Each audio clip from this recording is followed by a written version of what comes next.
Last Sunday সকালটায় একটু বেরিয়েছিলাম। কলকাতার রাস্তায় বাইকটাই বেস্ট, কিন্তু এই শীতে বাইক চালাতে একদম ইচ্ছে করে না। তাই আমি তো বেছে নিয়েছি যাত্রী সাথীর বাইক ট্যাক্সিকে।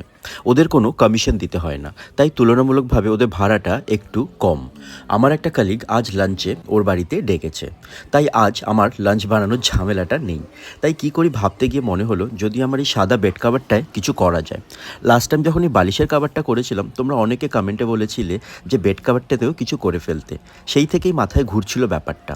আজ যখন একটু সময় পেলাম, ব্যাস আর কি, লেগে পড়লাম কাজে। কি করব কিছু প্ল্যান করিনি, র্যান্ডম করছি।